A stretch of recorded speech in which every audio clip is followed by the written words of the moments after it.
Top Weekend, 6h-9h, David Abiker.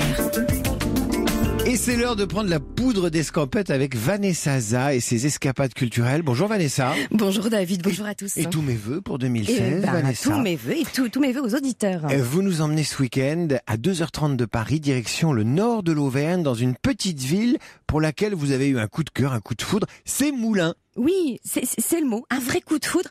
En fait, on s'attend pas à trouver en Auvergne une ville qui abrite autant de musées. Et ils sont tous aussi singuliers les uns que les autres, mais surtout avec des collections extraordinaire, voire même unique au monde. En fait, c'est une ville d'art hors du temps. C'est une ville de collection. Et ce qu'il y a de magique, c'est qu'elle a été façonnée par des érudits, des passionnés, des collectionneurs fous, des excentriques. Et c'est le fondateur de la ville d'ailleurs qui, quelque part, va donner le ton, tracer son destin. Est-ce que vous connaissez Sir Archambault, David? Mais non, je ne connais pas Sir Archambault. Archambault, un sire de Bourbon. Alors, au cours d'une chasse, il se perd et il se réfugie pour la nuit dans un des nombreux moulins du coin. Et là, il tombe fou amoureux de la jolie meunière et il lui construit un pavillon de chasse qui va devenir château. Et c'est autour de ce château que la ville va naître avec des petites ruelles étroites, toutes pavées, bordées maintenant de très belles maisons à pans de bois, des hôtels particuliers avec des façades de briques roses et noires losangées. Il y a des monuments fantastiques, dont la chapelle de la Visitation aussi. Je peux pas tous vous les citer. Mais on vous suit, on est derrière vous, là, on est dans Moulins. C'est un petit bijou d'architecture du Moyen-Âge et de la Renaissance, à tel point qu'elle est classée ville d'art et d'histoire.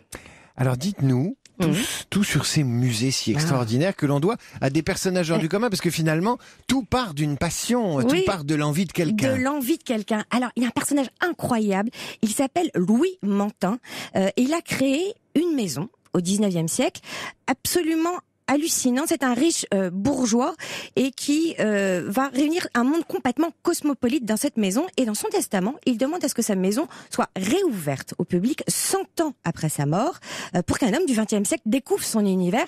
Eh bien, c'est chose faite et c'est très réussi. En fait, c'est un cabinet de curiosité sur 2-3 étages.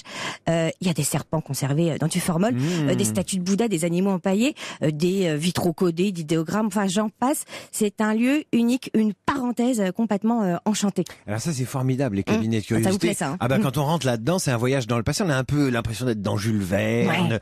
Enfin bon, c'est formidable. Alors, autre chose, ça va vous plaire. Le Centre national du costume de scène, pareil, de très belles pièces. C'est le premier musée au monde dédié aux costumes et aux décors de scène. Il y a 10 000 pièces uniques qui viennent de la Comédie Française, de l'Opéra National de Paris. Il y a entre autres l'armure de Jean Marais dans Britannicus en 52. Il y a aussi le costume de Maria Callas dans Normand en 1964. Et en ce moment, c'est un hommage à Angelin Prejlocage, le grand chorégraphe de danse qui est à l'honneur. Je crois que vous l'avez reçu en plus, David. On l'a reçu à Europe 1 il y a quelques mois. Il est formidable.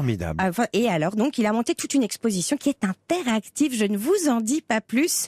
Vous allez pouvoir faire des petits pas de danse. Alors, qu'est-ce qu'on peut voir d'autre à Moulins, sachant que déjà, si on a vu tout ce que vous nous avez raconté, c'est pas mal. Allez, un dernier, le musée de l'illustration jeunesse. C'est unique en Europe. Près de 12 000 albums illustrés qui existent pour certains depuis 200 ans.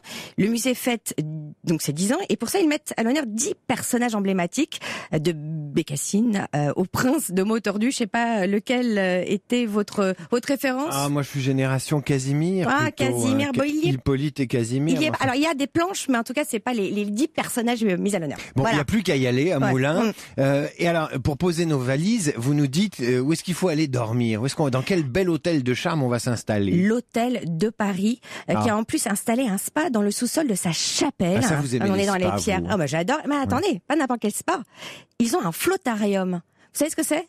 Un flottarium. C'est un bassin dont l'eau contient donc un taux assez élevé de sel, identique à celui de la mer Morte, et y flotter 20 minutes offrirait l'équivalent d'une nuit de sommeil en termes de récupération. Donc je crois qu'on y va tous. Hein. Mais c'est génial votre chronique, Vanessa Za, pour flotter comme ça le dimanche matin là. Bon, allez on flotte tous. Tous aux Azarium. Allez, merci.